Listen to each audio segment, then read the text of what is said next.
आपके पुराने आईडी से पैसा निकल चुका है लेकिन न्यू आईडी के अंदर पैसा नहीं आया है, तो क्या आपने कोई गलती कर दी है और वो पैसे आखिर गए कहाँ? इस वीडियो में मैं आपको यही चीज़ बताने वाला हूँ। पहले मेरा परिचय जान लीजिए। मैं एक पीएफ कंसल्टेंट हूँ जो मैं केस दिखाने जा रहा हूँ।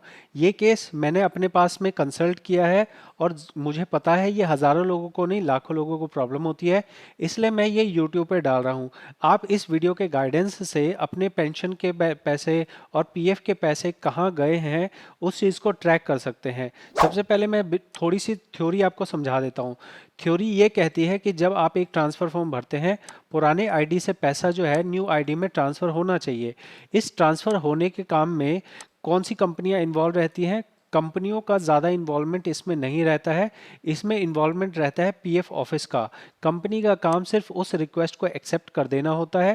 रिक्वेस्ट एक्सेप्ट हो जाने के बाद पुराने पीएफ ऑफिस से फंड आइडली ट्रांसफ़र होकर न्यू आईडी में आ जाना चाहिए।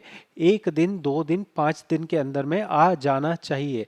और 80 टू 90%, मैं कहूँगा 90% के करीब इस तरह से ट्रांसफ़र इजीली हो जाता है, ट्रांसफ़र कंप्लीट हो जाता है। लेकिन अब मैं कुछ कॉम्प्लेक्स सिचुएशंस के बारे में बताऊंगा। क्या अलग अलग सिचुएशन आ सकती है। पहली सिचुएशन ये हो सकती है कि आपका ट्रांसफ़र हो गया है। अगर अभी आपको 1 दिन हुआ है, 2 दिन हुआ है, 5 दिन हुआ है, 10 दिन हुआ है, 10 दिन तक आप वेट कर सकते हैं कि आपके न्यू आईडी के अंदर वो रिफ्लेक्ट करने लग जाए।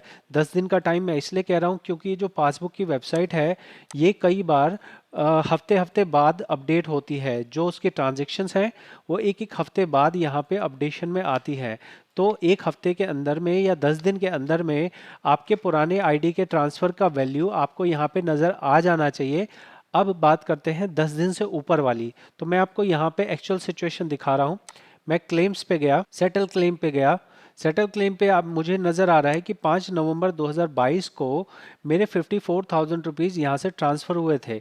जब मेरे पैसे ट्रांसफ़र हो गए 2022 में, तो मेरे वो 2022 में यहाँ पे आने चाहिए।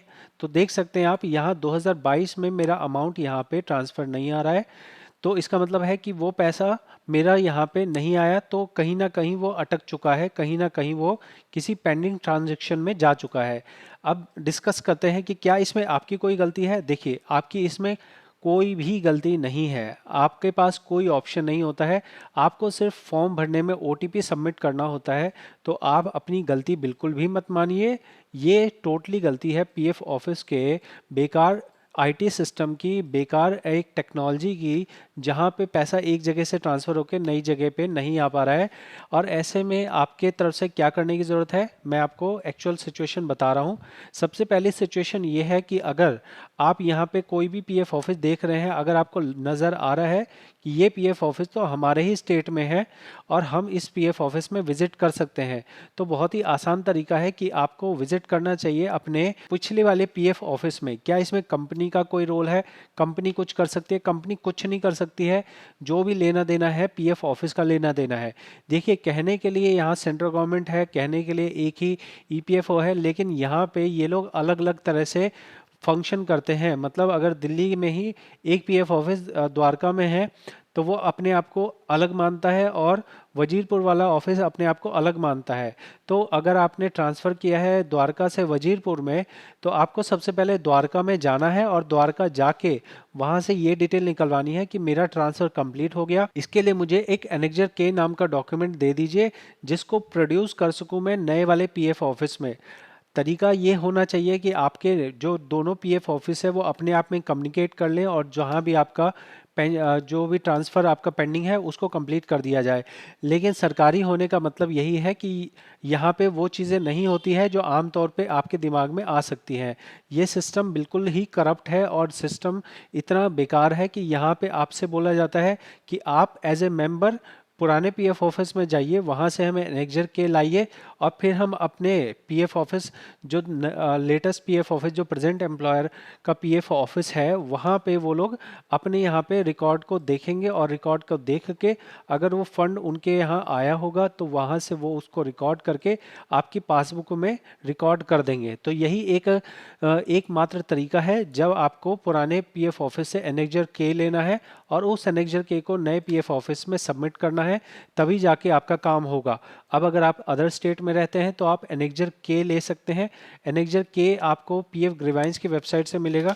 ये पीएफ ग्रीवाइंस की वेबसाइट में इतना इजी नहीं होता है कि एक ही बार में आपको दे दें। ये मैंने किसी का कंप्लेन लगाया था और कंप्लेन लगाने के 1-2 महीने बाद उसको एनेक्जर के मिला है। तो रजिस्टर ग्रीवाइंस में जाना है, आप पीएफ मेंबर सेलेक्ट करना है, क्लेम आईडी में नो करना है, यहाँ पे आपको यूएन नंबर अपना डाल देना है, सिक्योरिटी कोड कैप्चा कोड डाल देना है। उसके बाद आपको ट्रांसफ़र वाले सब्जेक्ट को सिलेक्ट करना है। सेलेक्ट करके सिंपल सा आपको कहना है कि मेरा इस तारीख में ट्रांसफ़र कंप्लीट हुआ था जो कि मेरी न्यू आईडी में शो नहीं कर रहा है, काइंडली मुझे एनेक्जर के प्रोवाइड किया जाए। और उस जो आपका मैटर होता है उसमें आप ईमेल में अपना ईमेल आईडी ज़रूर लिखें। ये जो मेंबर है इनको ईमेल के ऊपर ही रिसीव हुआ है।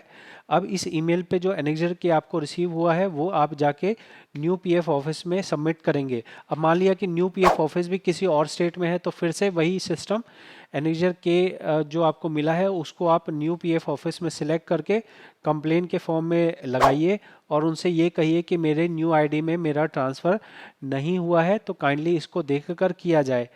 आप जो यहाँ कंप्लेन लगा रहे हैं या आप जो पीएफ ऑफिस जा रहे हैं, ऐसा बिल्कुल मत मानिएगा कि ये एक ही बार का प्रोसेस है। इसमें आपको 1 बार 2 बार 3 बार जाना आना पड़ सकता है, क्योंकि ये सरकारी सिस्टम में बहुत ज़्यादा धक्के खाने के लिए मजबूर करना पड़ता है।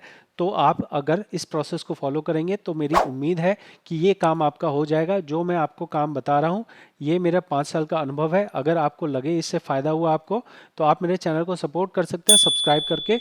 और आपका जब काम हो जाए तो आप मुझे कमेंट भी कर सकते हैं कि ये काम आपका हो चुका है। अगर आपका इस टॉपिक के बारे में कुछ सोचना है तो वो भी आप कमेंट में लिख सकते हैं। मिलेंगे अगली वीडियो में। बहुत बहुत धन्यवाद।